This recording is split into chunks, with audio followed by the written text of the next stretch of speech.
said, of all the forms of inequality, injustice in healthcare is the most shocking and the most inhumane. Black Health Matters. Black Health Matters. Black Health Matters because Black Lives Matter. Because Black Lives Matter. Black Health Matters because Black Lives Matter. As Martin Luther King Jr. said, of all the forms of inequality, injustice in healthcare is the most shocking and the most inhumane.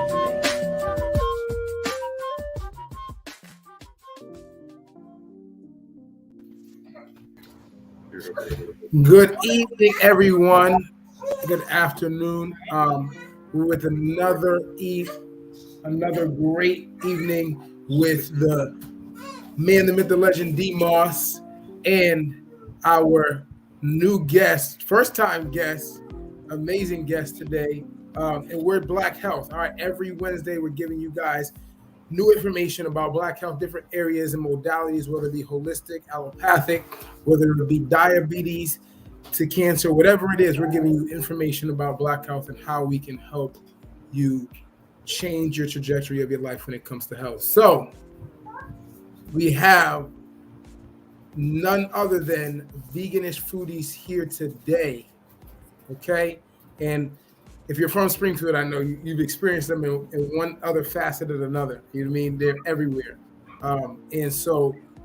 Justin, for those who don't know, why don't you just say everything sauce? That resonates.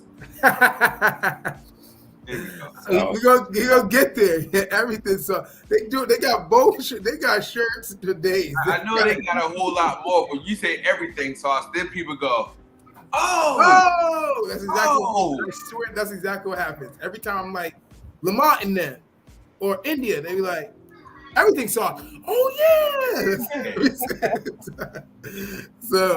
So I'm gonna let them introduce themselves and give us who you guys are and what you do. I'm Lamont. I'm India. And we're Veganish Foodies. We're just alternative lifestyle pushers. We want to help you understand about the alternative plant-based options that are in the area, or at least just know about it. We started to do plant-based pop-ups, and what else do we do? I'm leading you into it. We also have a sauce called Everything Sauce. India's pretty awesome. She's the owner and operator of both of the businesses. I'm just the person behind the scenes. Oh, we do it together. We do it together. We definitely are a dynamic couple. In a nutshell, we also cater. So we cater affordable plant-based meals and our sauce that goes on everything. And we just want to bring more awareness to the food desert that we live in and just let people know that there is options for them to be able to eat all their foods that they already love to eat without having to sacrifice their taste buds just because you're going plant-based and starting your transition. Okay. You know, so you said the word plant-based, or is that a word now or a phrase? But I hear that a lot, and I want you guys, because I never really ever defined that. Like, tell people what plant-based. Hold on, Justin. Before you get into that, before we get into the plant-based, I want them to talk about how they got into it. Let's take it all the way back, and let's talk about the beginning and how you got into it. Because I remember when we interviewed you guys at the radio station, I got a little bit of the history, and I think it's interesting and integral to the conversation. So if y'all can talk about that, that'd be cool. Okay, cool. Yeah. So we started our transition into plant-based like 5-6 years ago now. And originally it was just for health issues. I personally was dealing with a lot of inflammation and edema, and Lamont was also having some gut health issues.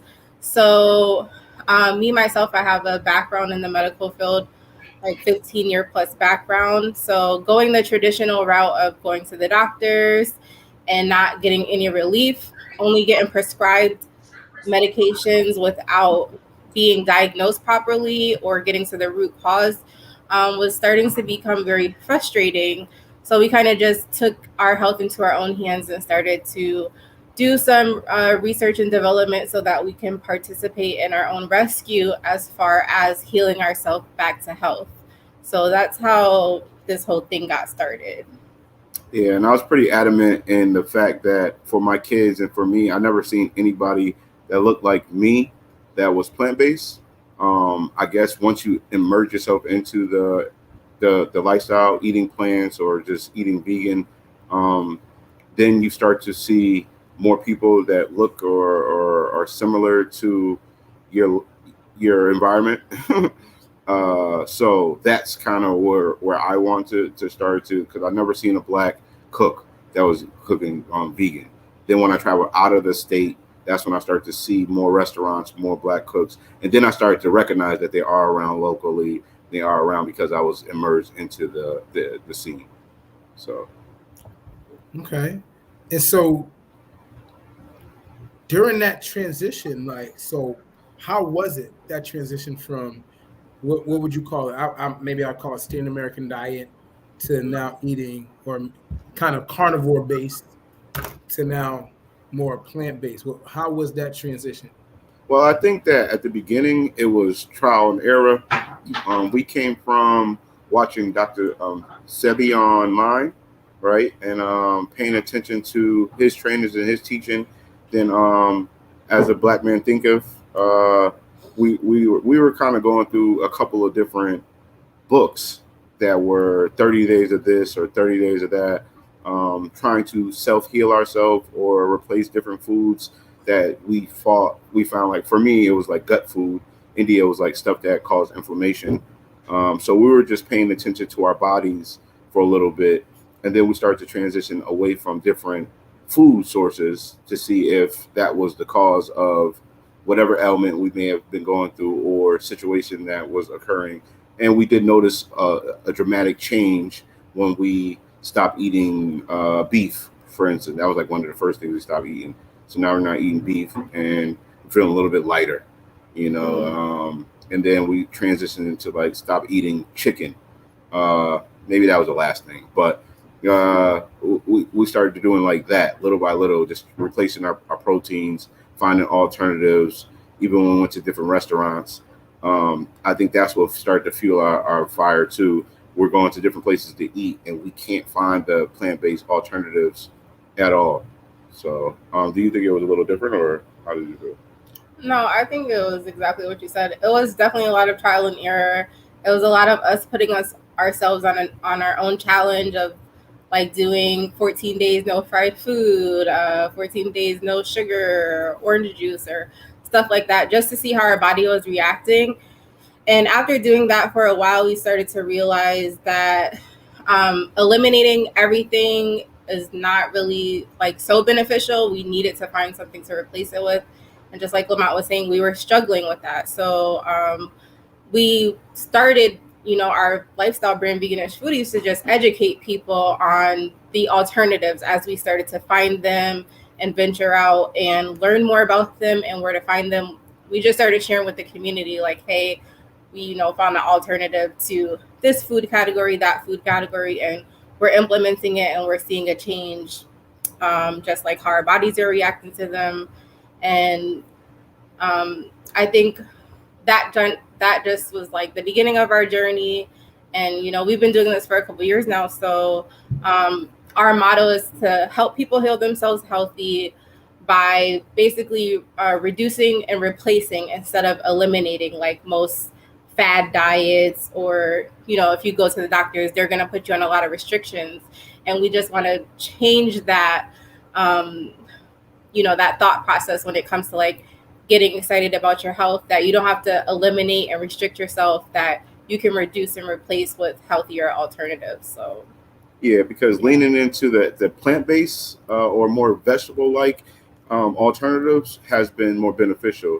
But we didn't like the restrictions that came from the labels of either being vegetarian or being vegan. So that's how we came up with Veganish Foodies. It's just a representation of us, how we felt about not really being conformative to the traditional way of saying. That's why we also say plant-based. So to really even answer your question at the very beginning, plant-based to us is just eating more plant like alternatives to anything that we eat. So as long as it's not dairy or meat, we're cool with it.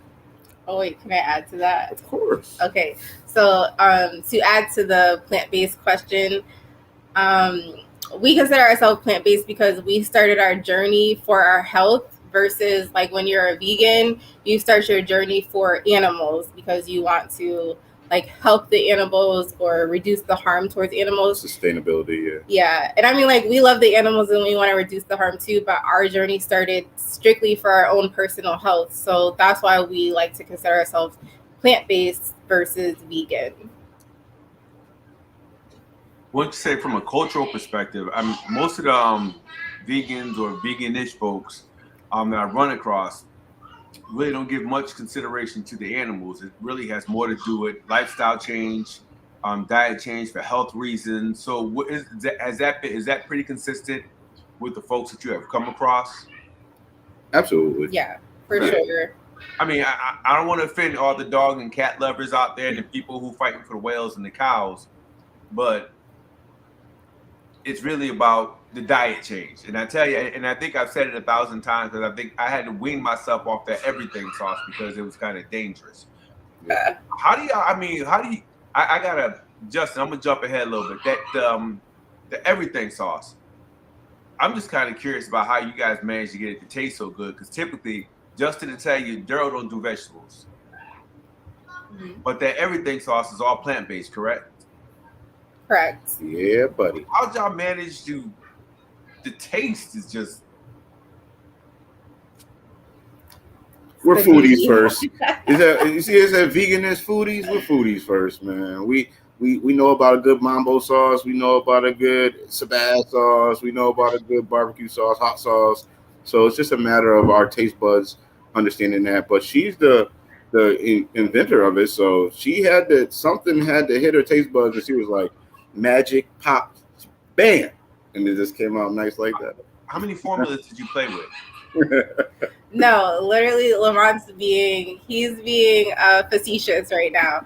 Literally, one day we were eating a lot of vegetables. You know, they're bland and they're boring. So he was like, "Could you make sauce?" I love what you said. That's literally what he asked me, and I was like, "What do you mean make a sauce? Like, I don't know how to make a sauce." So I literally just went and put together this combination. I didn't think nothing of it. We ate it, and he was praising it. But then the next day, and the next day, and the next day, he kept saying, like, make that sauce, make that sauce. Do you remember exactly what you put in it? Make it, make it, make it. And I was like, well, you leave me alone about this sauce. Like, but that was the beginning, because that recipe is what we use to this day, and that's how we make our batches. So we needed to write it down. That was that important. So it was very pivotal. Now, I got some relatives who are, kind of like myself. They eat vegetables, but, we ain't big on veggies. Right. And I had them trying out the sauce a little bit, because y'all know how I'm a little about my sauce. Absolutely. Personal bottles.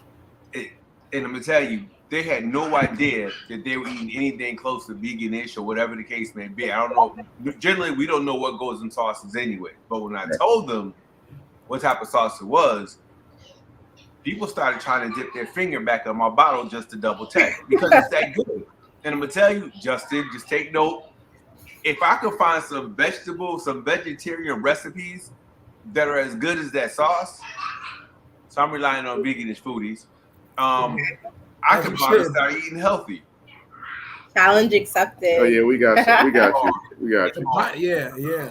All right, Justin, I'll let you get back to the health stuff. I had to ask about the everything sauce. No, we appreciate that. The everything sauce is a pillar in the community. I would say one of the most notable brands in Western Mass, probably. And you're going in Connecticut right now, so which we're going to talk about, because we need people to know that everything sauce is something that a good transition. So you talk about transitioning. I'm also a vegan, as you hopefully know. Probably about the same time, about 7-8 years. What was the hardest thing for you to let go? Like, I need to know. Like, I had my stuff, but the hardest thing for you to let go. Do you want to start? You want me to go first? Everything. I was big anti-vegan, man. That's why when people start talking about vegan and stuff like that, like, I'm with you. Like, I like shrimp, I like cheese, I like mayonnaise. I liked all that stuff. So for me, it was like, I can't eat this stuff. So it was very difficult for me to give up my proteins. And then it was hard for me to give up cheese as a dairy because I didn't really drink milk. So that wasn't a big thing. But cheese, I was like, well, what kind of cheese? How do I make a grilled cheese? And then bread. I think bread was a difficult staple for me for a little bit until I realized just to read and see what types of breads I could eat. But when I first started, I'm just thinking all I can eat is vegetables. So bread was one of those things that I was just staying away from. And then I was finding it very hard. I kept finding myself going back to getting bread. And then I realized like, oh, just don't get bread that's been egg washed, or find some spelt bread or something to that nature. Different bread combinations. We even made our own bread at first out of some sweet potatoes. But that didn't come out as well. Fire! It didn't come out as India liked it, but that was in my earlier days. Yeah. But you have to do that again. Sugar is always the hardest thing for me. I believe sugar is like one of the key things that I still find myself sometimes going back to something that is sugar based. So maybe like some ice cream or like a cake or something like that. Those are like the harder staples to get away from. But the proteins was like at first for me being I didn't want to lose weight and I didn't believe in a lot of the stuff. I'm like, oh, this is going to be nasty or this is going to be, but surprisingly, when you put the right seasonings or that sauce on the right things, stuff is fine. There's nothing wrong. I had to change the way my mind was viewing what I was eating when I realized that kale had the same amount of calcium or at least close to it as milk. I'm like, oh, well, maybe I don't have to have this milk because I was like, where I'm going to get milk from too. But protein for me was the main thing. I'm sorry, I went on a tangent. No, that was good. I think for myself, when I started, I was like, I can let go of everything except chicken because I was like, I'll never stop eating chicken. To the day I die, I'm going to eat chicken. So that I'm never going to give that up. And I think because we started like with the meat winging off, we did every year, we chose the meat to kind of reduce our intake. So because we started with like the beef and then I didn't really eat a lot of pork. So that was kind of easy to give up. And then the same thing with seafood in turkey. So I was like, once I got to the chicken, I think that I had already been like 4 years in of like reducing a lot of different things outside of the meat category. So the more I was educating myself too and learning just about like the process of how the meat is processed from the time they, kill the animal and all the stuff they do to it to the time you get it from the grocery store to your house, that was just making me more aware. So it was like a lot easier to let go of the chicken when I finally got to the year of like, okay, I'm going to let go of chicken. And honestly, I don't miss it, but I only think I don't miss it is because I found the replacements for it. So that's why I'm really big on pushing people to learn about the alternatives, because a lot of times we feel like I have to let go of all the stuff that I love and I've been eating my whole life. Like, what am I going to eat? I'm going to starve, or I have to like just eat smoothies and salads. And who wants to do that? So just really want to educate people that you can have the alternatives. You can flavor them, cook them, and they taste just as good, sometimes better than what we have been prone to eating our whole lives, and it's healthier for you, and nobody had to die in the process. So I think that just getting those alternatives is major key in order to help you be successful on your journey of transitioning.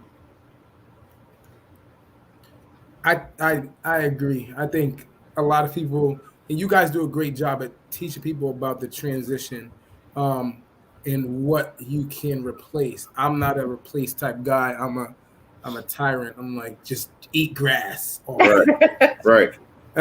Which deters a lot of people. But talk about kind of the changes that happen as a result of you transitioning.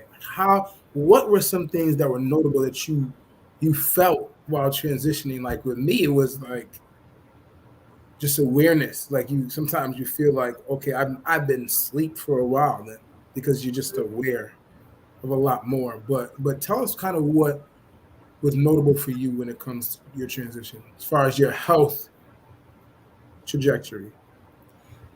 Okay, I will definitely agree with you with the mental clarity. Mm-hmm. the mental clarity that comes with just eliminating certain things from your diet alone, not even replacing it with anything, just like opens your mind and cleans out a lot of things that are like clogging your vision and your mental health.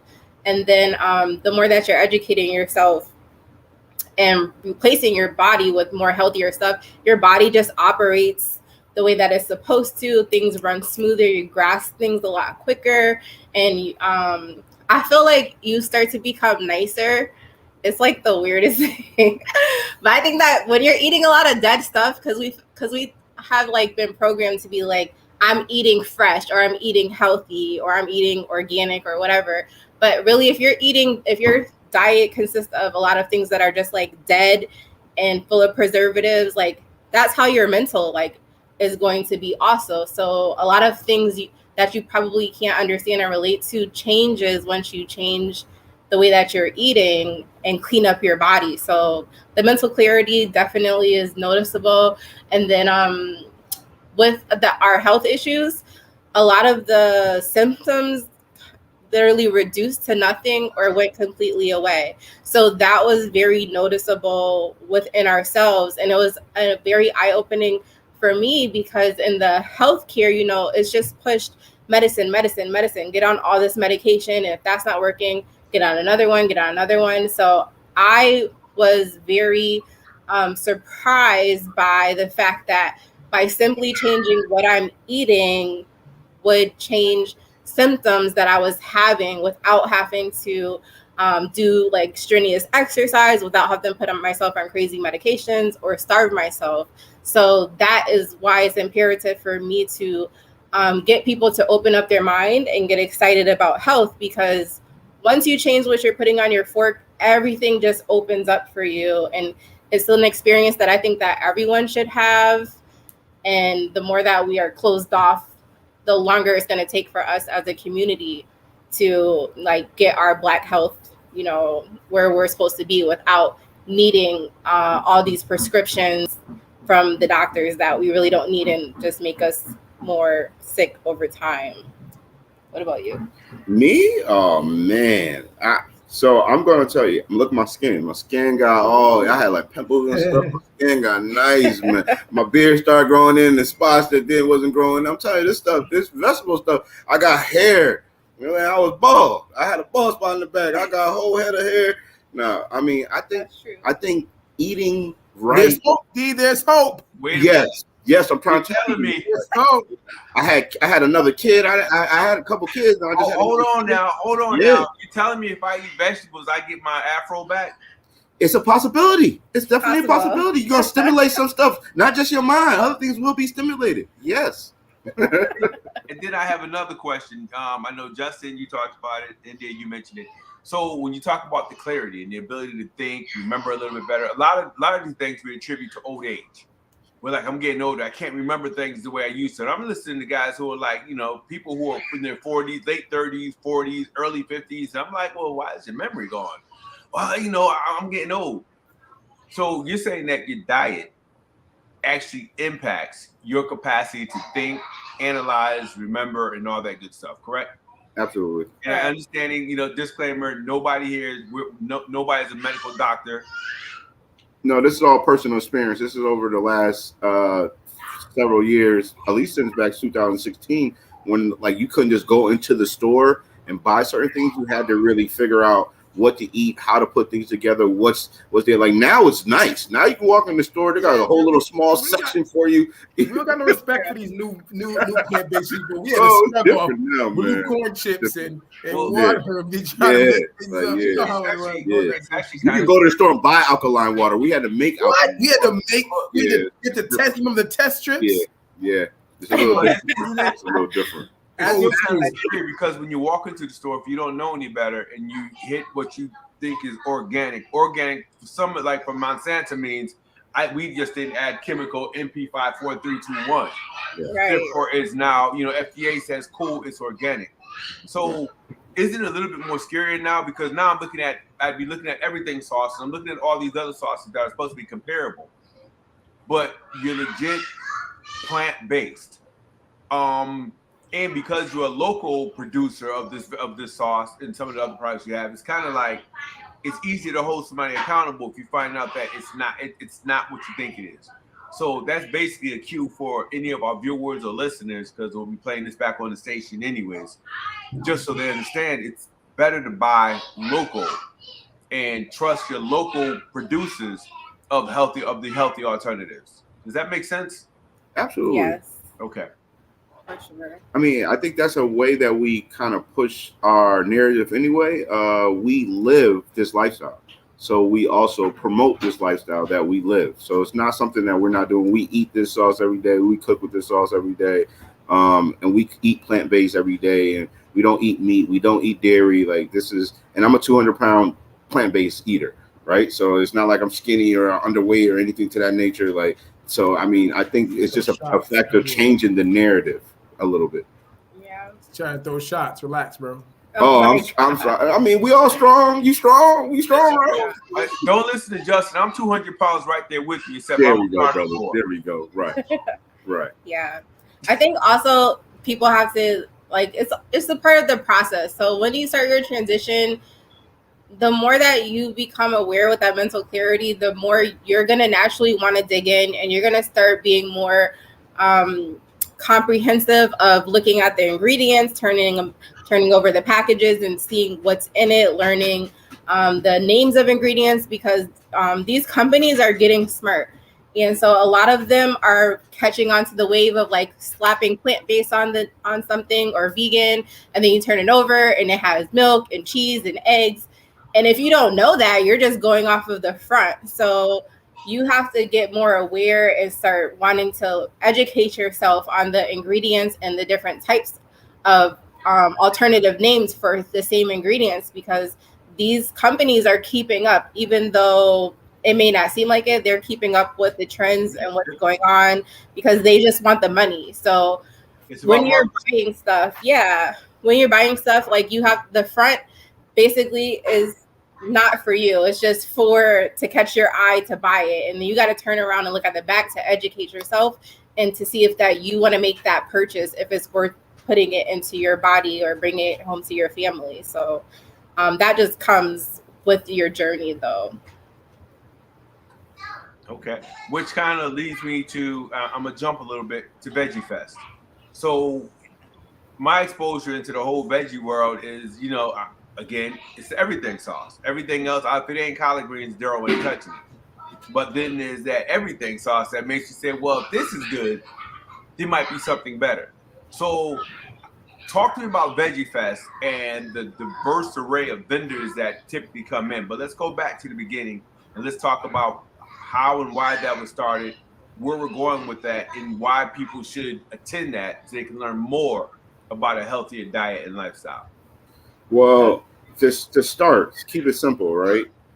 Most of the plant-based people have to travel 20 to 30 minutes outside of wherever they live at to get plant-based food, to find plant-based alternatives, especially in our food desert type area, and also to just experience food that may or may not be different. How about that? Let's just call it different, right? Because there's different kind of plant-based foods, right? So we went to a couple of different places out of state and started realizing that the food that's available is amazing. Plant-based food is amazing across the board. You can just so many different things, so many different tastes. We didn't even know that plant-based businesses and establishments collabed and came together. Then we experienced a couple of these get-togethers, these pop-ups. And we're like, how do we bring that kind of flavor to this area? And I think between me and India experience, we're foodies together. And then expressing this with our partner over here, Justin, we kind of took this ideal and in 2020, right before the pandemic started, we put it into action. And we seen the response from the community, and we seen the response from the patrons and the vendors. And people were selling out, and people were loving this food. And then we continued it again another year. And I mean, this is me summarizing it, but it's here. People want this kind of opportunity to experience more than just everything sauce. They want to see what a veggie burger tastes like, or they want to eat a sweet potato but just has different ingredients. People want to understand what guacamole may taste like on something else, or onion ring that doesn't have to be fried in chicken grease, right? Like you can still eat an onion ring, but let's just not put that in chicken grease. Like it's just those types of things that changes your ideal of what is plant-based and what's good. So it sounds to me as if, you know, the objective isn't to go out and just convert people. You're providing a resource for people who are into the healthy vegan lifestyle in terms of change of diet and all that stuff. What was I gonna say? It's almost like you're getting meat eaters just to be open to what else is out there, especially we're in an area where, you know, with the food insecurity, underlying health concerns in the Black community, accessibility, because it's kind of like I heard somebody talking about Garden of Eden. They're like, well, one of the reasons why I appreciate it is because it was right here where I can get to it. Absolutely. I didn't have to drive to Munson. I didn't have to drive to Amherst. I didn't have to go to Northampton. Right. So, and I know they started, I know about the time that the first time I interviewed you guys you know, what you do, I know the Garden of Eden had, I don't know if it had started around that same time or had just really gotten rolling. People just really weren't accustomed to it. Do you guys feel as if between the Veggie Fest, the Everything Sauce, because that's just the brand that I'm familiar with, so I'm going to keep saying it 1,000 times. That's cool. We like that. Do you feel as if you had a heavy impact and influence in terms of people actually giving this vegan lifestyle an opportunity and even dancing it? Because I know before Garden of Eden, I know there was no Black. I don't go to white spots. Right. No disrespect to anybody who may be watching, but I go to Black restaurants. I go to Black community. I like being in Black areas. You guys made the sauce accessible to the point where you drive it to the door. Then you had Zephyrin and Justin and those folks, and they kicked off the Garden of Eden. A girl's veggie or trying to be veggie, you can go up there and get them a plate of food or something. Right. So, and then there's the Veggie Fest. Now, the first time I went was this past summer, I think it was. Mm-hmm. Yeah, it was this past summer. There was a fashion show and everything. Yeah. Yep. I tell you, I've never seen that many Black people gather together. I mean, it was diverse. There were other people there, but I'm sorry, it's Blk Health, Black people, Black community. It was cool to see so many Black people there, walking around, patronizing all the vendors, asking questions, getting, you know, trying products. I seen somebody eating George Mack's vegan cookies. Those are bomb. Right. Right. So good. Yeah. One of the best cookies, man. Yes. Listen, and giving those a shot. So it's kind of like, I think that's cool. So when we talk about Veggie Fest, talk about the social impact of a Veg Fest. I think the importance of it is to make sure, like how you said, we get the message out that there's healthy alternatives here right in our community. Shout out to Garden of Eden. That's the first place I've eaten plant-based food even before I went out the city, right? And that impact made me believe that if that could sustain, we can bring what we were doing in our house outside. Because also what was driving us crazy is we're going to our yearly annual events or even to our local restaurants, and we can't find these plant-based alternatives. We have to eat bread and salad. So it was like the dynamic of that, or the impact of that festival, the Vegfest 413, we want to emphasize that it's in Western Mass too, was to make sure that people know that here in Western Mass, we eat plant-based. And there's tons of people that are interested and want to know more, and it tastes good. And you know what's interesting, as you guys talk about what you do, it's like you found a niche that's becoming more than a niche. We mentioned market share earlier. You're actually have a considerable market share of folks who are looking for that particular product. Going back to 2016, the Pew Research Center found that 8% of Black Americans identified as strict vegan, vegetarian, as you say, veganish. In contrast to 3% of all Americans. If I can get Mitch McConnell-ish for a minute, African Americans 8%, Americans 3% or less. So, and as a whole, when you average out the figures. So, it's so interesting because you guys have kind of, folks like yourself, have kind of taken this whole veganist lifestyle and actually made it, you know, integrated in with their whole hip hop movement. Does that make sense? It's almost like part of the culture It's in terms definitely of who we are. When people talking about that wokeness, it's more than just the Hlth language. right. It's about the food lifestyle. When you look at the number of vegan chefs, bloggers, cookbook authors, social media influencers, celebrities, everybody's on that same tip. They're either vegans or veganish. Right. Right. And to the social impact, I think it's we control the narrative. Yes. Right? So it's all Black people running it, and when you control the narrative, it can't be changed because people like Lamont and India said, the vegan movement is a white movement.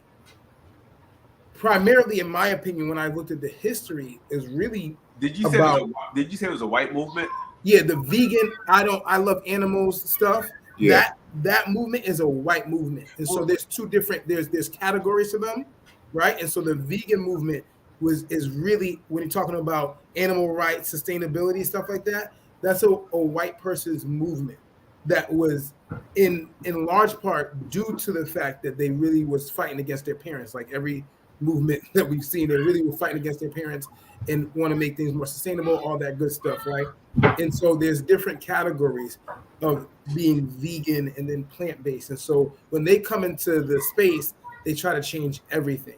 And so that movement is in different movements. They touch different areas and they'll try to bring it in and be like, all right, you can't wear leather. Nobody can come in here and wear leather. Nobody can come in here and do anything that has anything to do with But Justin, wouldn't you think that it's almost two separate things?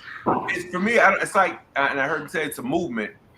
Again, I'm not veganish or vegan or vegetarian, but everybody in my circle, from Rob, everybody all the way down, are completely cognizant of what they're eating. Right. And I don't even think I would call it a movement. I would say it's a lifestyle shift. Mm-hmm. And it's, I think, for the first time in our existence here in the United States, that whole preserve the animal thing, you're right, that's strictly a white people thing. Exactly. The word itself was coined by them. We're trying to keep Black folks alive. We're trying to keep Black bodies alive. They're worried about dogs and whales. That's we live. It's like we live in one America, but we're in two different worlds. Yeah. So for me, when I look at, even Justin, including the stuff that you and Kumar do, everything that you guys are doing, it's not even looked at as a niche market anymore, as I said earlier, or just an added extra. It's been incorporated into who we are. Again, when you look at, when I go on Instagram, every other picture is somebody with some type of veganish type of meal. I see more vegetables than meat. So it's a lifestyle shift. To me, it's almost as if, you grow up a certain way, you venture off and you do something different. By the time you hit your mid-30s, early 40s, you shift back to the center again. Whether you go far left or far right, you always come back center. And when I look at the Black community and I look at everything you guys are doing, I mean, in terms of preserving your health, there are all types of chemical alternatives you could have tried. But to get to the point where you're on the same frequency as everybody else, like, no, I'm gonna try this plant-based diet. Dr. Sebi didn't become an icon overnight for no reason. At some point, people began to gravitate to him because it made sense, and something feels really, really, really natural about what you guys are doing. When I looked at veganism in the past, I never even would have had a conversation like Justin said. I think of white people because they took it and they just went somewhere completely different. I just think those folks are kind of weird to me. That's just my personal thing. But I look at what y'all doing. I look at how Justin's living. I mean, I go to Justin when he's at the house and I'm eating what I eat, but it's not abnormal or unnatural nowadays. And then I kind of think back to my grandmother's meals way down in Tuscaloosa County, Alabama. There were tons of vegetables all over the place. Right. Mm-hmm. Right. We ate more vegetables than meat because they would plunge everything. You'd have 3 different types of vegetables on your plate. Mm-hmm. So it's kind of like we forget about that stuff and we give white people all the credit. And it's like, no, you're kind of getting back to the basics. Right. So yeah. And I want to preface that, like the word veganism, Dr. Sebi didn't use that. He just started using that. Right. He called it Afro mineral balanced diet. So it's a whole different thing. Mm-hmm. So when I say vegan, I mean them. If I'm talking to my people, plant-based Afro mineral balanced diet, that's what we Dr. Layla Africa, there's a whole bunch of people. So that movement I don't talk about, because when they hear the name, we have to use the name because that's what gets people to the door. They hit like, oh, vegan. But if we say something else, they're gonna be like, what? You know what I mean? So but what the social impact is just amazing, because we run it. We running it. Like there's nobody. Yeah, we don't wait for the door to be open. We're creating the door, and that's one of the biggest things, because as you saw, and I want you guys to expand upon this, like how many people came out, right? And then not only that, the environment, but talk about the Vegfest and the environment, just not only the vendors, but when you go in, what do people experience? What people told you about the Vegfest? It's life changing. I believe that when you experience something like that, just like how we were saying at first that we had to leave out of the area to experience something like this gave people this life changing experience. Like, this is a dessert. Like how you just say, this is a cookie. Like, it's just like those kind of, yes, this kind of stuff exists. Yes, you can eat healthy and it tastes good. Yes, we eating the pineapple bowl. Yes, we got fried mushrooms, but they taste awesome. Like, whatever it is that you can think of, this is what's occurring here. And you're like, yes, like, oh, you just had a milkshake. Yes, you just had some pizza. Yeah, like all this stuff is just regular stuff that you can eat. But we had a vegan grocery store at the last one. It was online, but they had jerky. I never had vegan jerky. I'm eating this jerky. I'm like, this is jerky. Like, yeah, this is made out of, what was it made out of? Sweet potatoes? I don't know. It was something. Yeah, but it was good. They had a couple different variations. A lot of good stuff. Yeah. And you could just order online. They ship it right to your door. That's what I'm saying. Like, so it's just the experience, I think, is life changing. That's how I would say it. I don't know if you would say it was something different. Yeah, I say that I think it just gets people more aware of, like, there's a whole community right here that we probably wouldn't have come together outside of this Vegfest, because we're all trying to go outskirts to find healthy stuff, and then we don't want to take those drives, and then a lot of times we'll just be like, well, I'm just gonna get fast food because it's easier. Or a lot of times people are like, we're really big on having foods that look familiar to the eye, so that it's not questionable of like, what is this? Because when people think of healthy or plant-based or vegan, they think of like it has to look nasty or not appealing, so therefore it's going to taste nasty, it's going to be bland, it's going to be boring. So when we're having our Veg Fest and you're coming there and you're getting burgers and donuts and cupcakes and all the things that we all love to eat as a group, and then you're like, oh, but this is plant-based, like how? It's like tricking people's mind. Like, I didn't even know that I could still have the same things that I like, but it's just plant-based or it's vegan. How did you make this? Tell me more. So it just gets people intrigued and interested and wanting to learn more. And that's all that we need, is that light bulb to go off, so that people want to participate in their own rescue when it comes to learning more about plant-based. So I think that's why we're having a lot of success with the Veg Fest, and every year it's just growing. We're getting a bigger number of outcome of people that are coming out to just learn more or see people, because, you know, we also been in COVID. So last year, I think we had a good turnout because we all been locked in the house for the past year. So I think we're going to have a bigger turnout even this year, because everything's coming back to normal. So it's good to see your community and congregate with people and then just eat a lot of good stuff. I think it's just something that we look forward to. So yes, make sure you grab your tickets. Visit vegfest413.com. Go to the Facebook page. We have an event page that you can just click and get your tickets. But definitely grab those tickets, because all support is needed so we can continue to bring this type of event yearly, annually to our community. When is it? April 10th at 12 to 5:30. Right in the, where's it at? It's on Acorn Street at 100 Acorn Street at the Springfield Girls and Boys Club Family Center.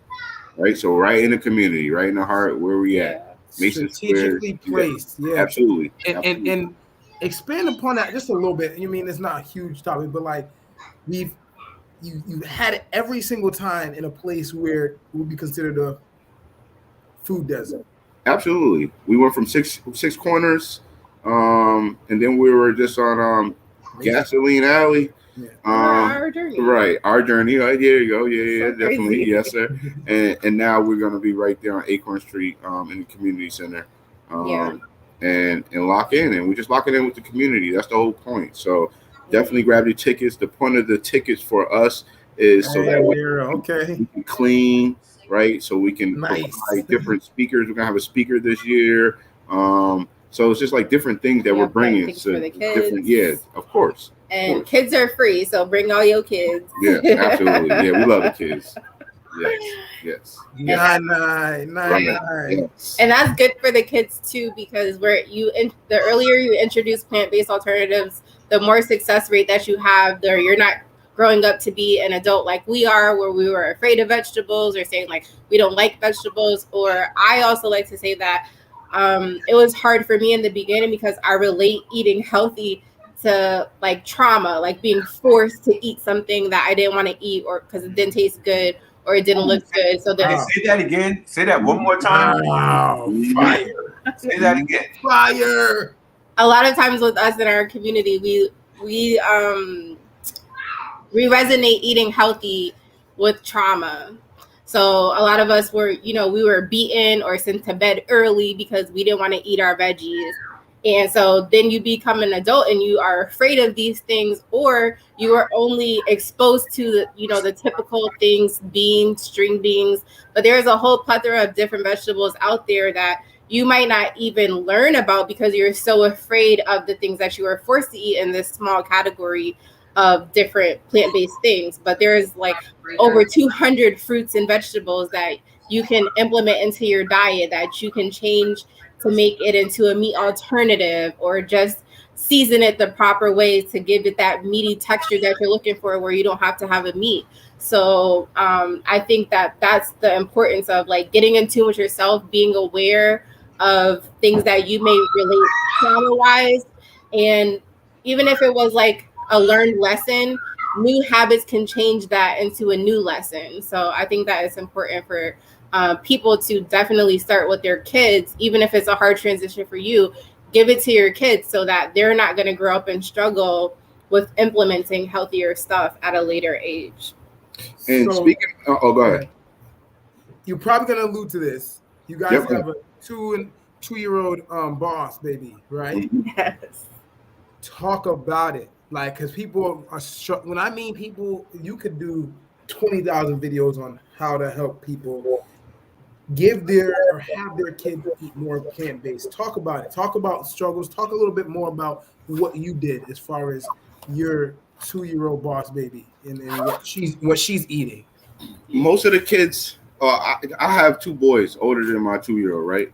And they both eat plant-based. They veganish, right? But their moms are not just meat in India. So they are introduced to clean eating and traditional eating, right? But then they come to my house and they'll eat whatever I have because it's the same flavors, the same season, it's the same go-to meal for the most part, minus the protein. With the younger baby, with the 2-year-old under, it's becoming just a norm to eat oatmeal in the morning, more fruit, more vegetables, incorporating rice and beans, which is all typical stuff, but this is just our norm on a regular basis all the time. So I think being introduced to, like she said, all these different foods. My baby eats jackfruit, right? Like I didn't eat jackfruit when I was young, right? Avocados, I didn't eat that at all until my 30s. So just those type of things, introducing those things, and that's a healthier fat. You don't have to eat fish to get your fats, right? Your healthy fats. I mean, we can go down the line of so many different things, but just introducing the kids to these foods earlier that are made from regular stuff, nothing processed at that. Like we can just really if we want refried beans, we can mash some refried beans. If we want a smoothie or something like that, we don't have to go anywhere. We have a blender. We can eat that. And then I think also with the different types of melts, the nut melts and stuff like that, you get to see earlier that there's different alternatives even with that, because you could be drinking rice milk.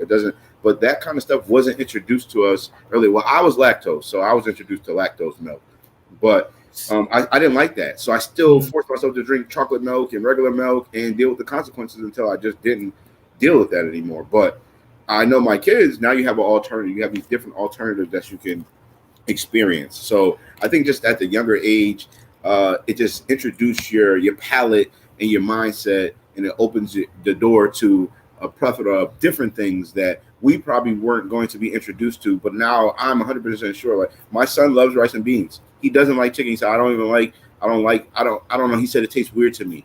Like, I don't know if it's something that he's seeing. Maybe it is the texture, but he's 100% he doesn't like chicken. If he thinks it's chicken, he doesn't want it. So he likes pizza, but he doesn't want no chicken, right? So I'm just seeing that, and my daughter the same thing. Like, if you give her something and the texture's not right, she's taking it out of her mouth. Taking it out of her mouth, throwing it around the ground. I don't want that. But you give her some kind of fruit, something like that, she's eating that. Like, oh yeah, this is good. I'll eat this. So like, even that, her taste buds are more aware of what's healthy versus something that's not healthy. Yeah, I think also. So our baby, she's completely plant-based. So I think that it started with me just being more aware, and already made that transition before conceiving her. And then all throughout my pregnancy, I was very adamant on all the supplements and things that I can add into my diet, just to like up those plant-based things to, she's eating whatever I'm eating. And then since having her, I just introduced her to everything plant-based. I don't really give her anything that is not plant-based. And to answer your question, Justin, I think that the challenge is going to come from your family members who are not plant-based and they don't understand. So they're just like, no, a kid needs this, this, and this, and this, and that. And they don't even think that the alternatives are fulfilling or doing the job because they're just not educated. So you will struggle with your family trying to deter you from your goals. But I just feel like if you already started your journey or transition, you should be strong enough to not want to backpedal just based on the backlash that you're going to get from your family and friends who haven't made that transition, or also feel like, oh, we were raised like this our whole lives, or you're going to die anyway, so it doesn't matter what you eat, just give them something to eat. And I was just very adamant on like, these are my boundaries, these are my standards, and I have to also be aware of when I'm bringing her to grandma, grandpa's, and they're watching her, I have to bring my own food, because if not, they're just going to give her whatever and be like, oh, she threw it up and, it's no big deal. So you just have to like make those commitments of providing and educating. It's a lot of educating everyone else around you, not really yourself. So that's what you're going to be up against if you decide to raise your kids plant-based. It's interesting. As you guys are talking, I'm reading like an article in BBC News that talks about why Black Americans are more likely to be vegan. Not trying to make this a race issue, but again, I'm Black and I just love Black people, so I apologize. But it's so interesting. It says I'm reading some data here, and I love data. It says in January, a Gallup poll found that 31% of African Americans had reduced their meat consumption in the past year, compared to only 18% of white and other Americans. When I think about it, 31% decrease, 31% of African Americans reduced their meat consumption. That's a huge increase. So as we talk about it, it's so crazy, and it's like, and I think it's because of the work that folks like you do. It's like people look at it, and I heard somebody say something about you had the Veggie Fest in we call it food deserts across the city. The entire city is a food desert. Yeah. It's like the capital of Monsanto could be the capital of Springfield. So the bottom line is the entire city is a food desert. But it's so crazy when you see a few people, what it looks like a few people making huge strides to really change people's lifestyle, their diets, getting them more rooted in culture. A few people across the country, man, we're talking millions of people who are creating a complete paradigm shift. You know what this is doing to the meat and dairy industry? Y'all killing them. Yeah. So, and I hear you talk about, some of the challenges that people may have. The bottom line is, it's like, even for folks, I'm talking to myself as I say this, it's like you either, flow with the current or you swim upstream or you swim against the current. And this whole veganish, I hate saying veganish, like this whole plant-based root culture is the current right now. Mm-hmm. You know, as we talk about Black health and making Black health a part of our everyday conversation, you can't do it. And I think every show that we talk about Black health, Justin, we always end up bringing up diet. Correct me if I'm wrong. From high blood pressure to hypertension to heart diseases, everything. Every time, no matter who we bring on, we end up talking about diet. So when we talk about this Vegfest, you know, I strongly encourage people to go the same way folks would tell you to make sure you get your, go see a doctor every year and get your physical exam. I say you go to the Veggie Fest every year so you can find something new to eat so you can extend your palate. Does that make sense? Absolutely. Yeah. I think that's important. And also to add, I think that if people could just grasp that you literally can get rid of your health problems or reduce them drastically to where you're not suffering and walking around with internal pain, literally just by changing what you're eating. It could be hard for a lot of people because if you've been eating a certain way for 30, 40, 50 years plus, you get stuck in your ways. But to understand that you can get yourself off of medication, you can lose weight, your joints don't have to be aching and bothering you, or you don't have to have internal suffering by simply changing what you eat. That is where it starts. And that's a hell of a lot easier than to keep being on medication for years at a time, can't get out of your bed, can't exercise or chase after your grandbabies or do things like that, or just use the same washed up excuses of I'm getting old, or, I had like certain injuries. Like, your body is meant to work for you, not against you. And the more that you keep adding food into your body that is helping your body work against you, the more you're going to struggle. And it's a lot easier to implement things that will help your body do what it's supposed to do to make you feel and work good and want to get up out of bed and, tackle your day and have a bunch of energy. That's what we all want. So it's just putting yourself in that mindset of like, literally changing what I eat will change my whole entire life and the generation behind me, which is which is important. So I'm gonna put it like this: you buy a brand new car, it takes premium only. Do you really go and put regular unleaded in your car? No. When you put diesel, no. But you turn around, you put all the cheap stuff in your body. Right. You treat your car better than you treat your body. It's bad. I think a lot of people don't understand the impact of food. And so because our medical system is what you would call geared towards allopathic medicine, which is based in pharmacology, which is just pharmacy is your healer. So a lot of people don't know that. I want you, and I always say this, your doctor is not a nutritionist. Again, what does that mean? Your doctor is not a nutritionist means that he wasn't formally trained in nutrition for more than even 2 months. Like more than 2 months. That's like they get, and my cousin's, I can't say what he is, but he's a doctor, and so he told me that he only got like a month of not even a month. I'm lying. I'm really being. It was like a class or 2 in nutrition. So again, they're not going to train you on how to help yourself through diet and exercise. Okay.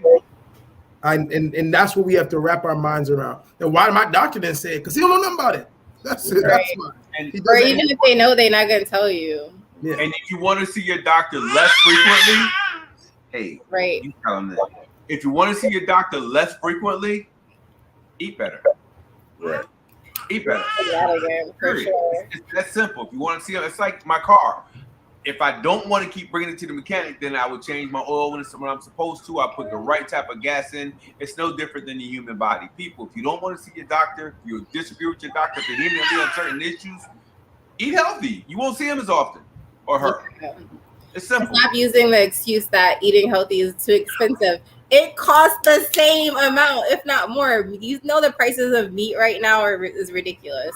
And people ain't stopping eating meat because they're raising the price. If I can fill my tank up at $4.09 a gallon, you cannot tell me how expensive food is. Period. Choose. Park your car and walk. Facts. We used to walk. We ain't always had cars. All the time. Okay. So we're approaching that 1 hour mark. And I definitely want you guys to just again, tell people who you are, where they can find you, what's coming up, what's new with Veganish Foodies. Because you didn't get a chance to talk too much about Veganish Foodies, which the pineapple bowls is crazy. But hold up, we could go right with pineapple bowl. Lamont, you ain't came by with no pineapple bowl. Yeah, we're gonna have a pineapple express. You've been avoiding me since you introduced me to the everything sauce. Talking about the pineapple bowl. What is it? Justin, you put me on the spot here, buddy. We're gonna have a pineapple express thing kicking off soon. I think it's just been finding a balance. Where we're at right now is definitely finding a balance of ourselves in all the multiple facets that we're trying to bring to the area. We have a food trailer coming, so we've been working on that. That's going to be plant-based. Lamont, I gotta cut you off. You didn't tell me what the pineapple bowl was.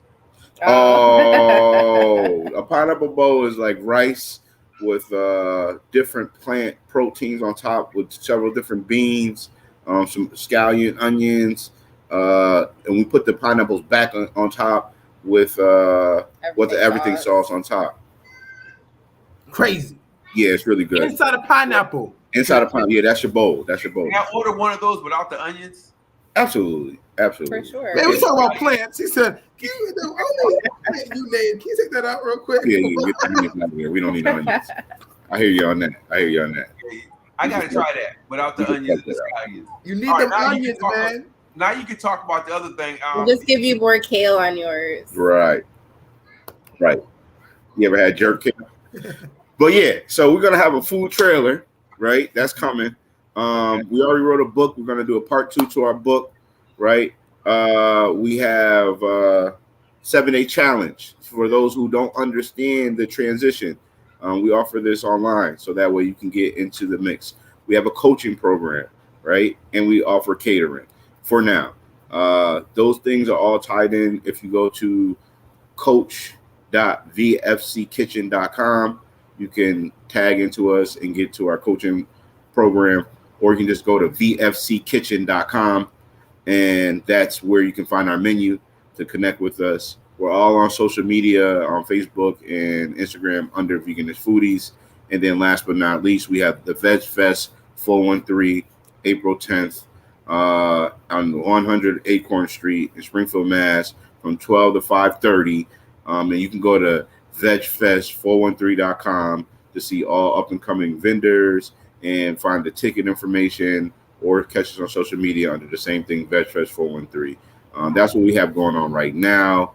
But we're coming for the second quarter with some food for our community in this Vegfest. That's the main things right now. That's good. And we got everything sauce. You can't forget the sauce. Oh man. That's a good thing to say. You can't forget the sauce. Do that again. Yo, you got to record that. Right. You can't forget the sauce. I like that. You can't forget the sauce. The sauce can be found online. You can order online at everythingsauce.com.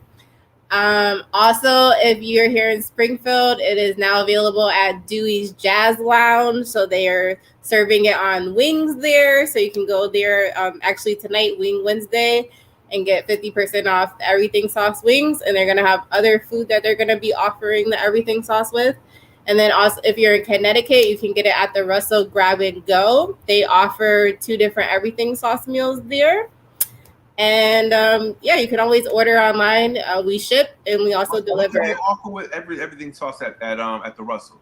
So at the Russell, they have Grab and Go. At the Russell Grab and Go, they have an everything sauce burger. So it's called like the Black Lagoon burger. It's really bomb. It has plantains, vegan cheese, and then they have like these tempura cherry peppers.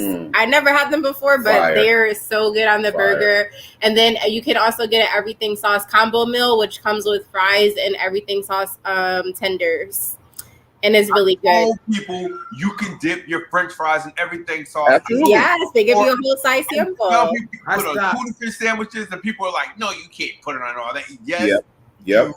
Can. I put it on my chickpea tuna. Yes, I do. It's a new hot sauce. It's the new black people's hot sauce. It ain't the new that. hot sauce. It's everything sauce. It's Hot everything. sauce is whack. Right. I don't put hot sauce You're right. on grits and Listen, everything, but I put everything sauce on my grits. I had to stop. Okay, it's really good on grits. Look at You gotta stop him. India got roadside grits right there. On them grits. Polenta. I use polenta, but yeah, same thing. Yes. So again, thank you for gracing us with your presence today, giving people information about the vegan movement and Vegfest and the opportunities they have to eat plant-based here. You know what I mean? You guys make meals. You guys have the everything sauce. You guys started the Vegfest, and people need to know, and you're doing a great job in the community. Keep pushing, keep moving forward with it. Yeah. It's time. And I tell we, like Daryl told me, you mean we're part of that group that thinks we're young. We're not young no more. We're old. It's time to take this city by the horns, and whatever trajectory you want to take it in, we can take it in. So, and you guys are doing that with the health and wellness. So make that happen. And we appreciate your time. I don't know if you can put their social medias on there, but say your social medias one more time for the people. Oh, there's Veganist Foodies. So you can find us actually at vfckitchen.com, or you can get our coaching, coach.vfckitchen.com. And then you can find us or more about the festival at vegfest413.com. And it's the same on social media. So Veganist Foodies on social media, VFC Kitchen on social media, Vegfest 413 on social media. It's us, baby. It's us. Beautiful. Daryl, you have anything to end with? Yeah, everything's You already know what I'm gonna say. I just finished my last bottle. I'm always just finishing my last bottle. We got We got you. So I will be putting in my order for 2 more bottles. This is a good time to get it. People, if you're watching, this is a good time to get your veggie sauce, because a lot of company ain't coming out in the wintertime, and you can keep your bottle to yourself. Okay. Certain things you want to keep to yourself. Your everything sauce is clearly one of them. Tell people to bring their own bottle of everything sauce to the cookout. That's all I'm saying. Okay. I like that. Yes. And you'll be able to buy it at Vegfest 413 too. It's always a staple product at the festival. So either way, whatever works for you. Yeah, we just want to put our community on the map, man, in a different way. We're not chasing clout. We're just being us. Beautiful. And you're doing a good job at it. And thank you for Ain't nothing wrong with chasing the clout. Chase that bag. Okay. Yeah. We're pushing. Monsanto will find a way to put out some everything sauce. It'll be all that sauce. So do what you got to do. Much success to y'all, because not only are you guys innovators in that whole veganage field, you're good people and you're business owners. So people need to understand they are a business. There's no free donations. There's no discounted bottles. It's a business. So, if the clout translates into bringing in more capital, it just gives them the capacity to put out more product. So please support them, support their business. Thank y'all for coming out, man. Much love. Thank you for having us. Peace. And with that, Blk Health every Wednesday, 6:30. Next week, we'll see you here again. And we love you. Peace.